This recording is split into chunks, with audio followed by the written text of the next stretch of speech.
Magandang buhay. Another day, another peso, pero kwarta money. Grind down ng grind. Isa nga pala sa trabaho ng electrician sa barko ay ang panatilihin gumagana ng maayos ang mga lifeboat. Ayaw man natin gamitin ito sa totoong buhay, dapat nasa maayos na halagayan ito because by failing to prepare, you are preparing to fail. Ito ang lifeboat number 1 na siya na ring rescue boat. Check. Ito naman ang lifeboat number 2. Check. At bago umakyat, i-check muna natin ang mga safety pin kung nakasecure ba ito. Pin number 1, check. Ito naman ang kanyang electric motor for heaving up.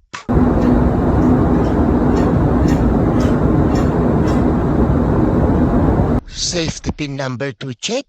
At dito naman yan sa taas. Safety pin number 3, check. All goods. Alisin ang saksakan ng pogi ng battery charger. TJ, i-play mo na yan.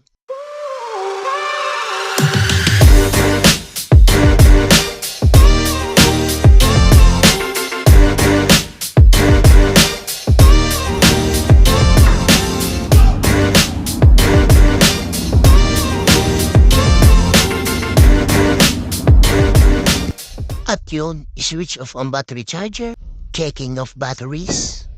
Sa ating battery selector, meron kang 3 choices. Battery 1, both, and battery 2.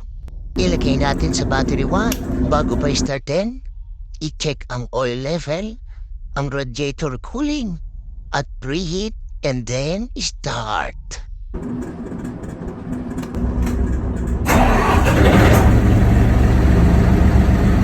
Habang tumatakbo, i-switch on ng mga nagdalapas ang lilaw at i-double check.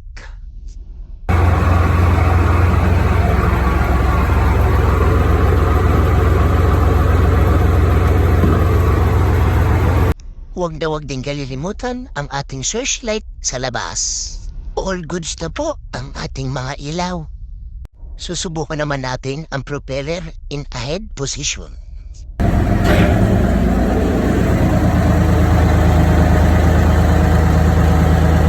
Diba, umiikot na?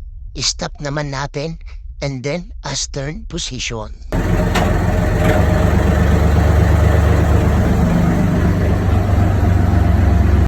Ibalik sa neutral at pwede na natin i-stop engine. Ayun, pumara na nga. I-check na rin natin ang steering para ma-exercise. Hard starboard. Hardboard.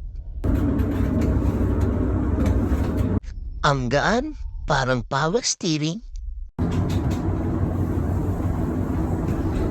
Ha, malambot pa yan sa soft. I-off ang susi, i-off ang selector, siguraduhin naka-off lahat ng ilaw, at i-on ang battery charger. Wow na wow, nakaraos din. Kung ano nga palang ginawa nating testing sa lifeboat na ito, ay ganun din ang gagawin natin sa kabila. O siya, tigilan ang pagpapanggap, lumabas na tayo. Huwag na huwag kalilimutan, ibalik ang saksaran ng charger. Kaibigan, huwag na huwag mong kalilimutan i-like at i-share ang video na to. At isang paalala, when life shuts a door, open it again. It's a door. That's how they work. Salamat!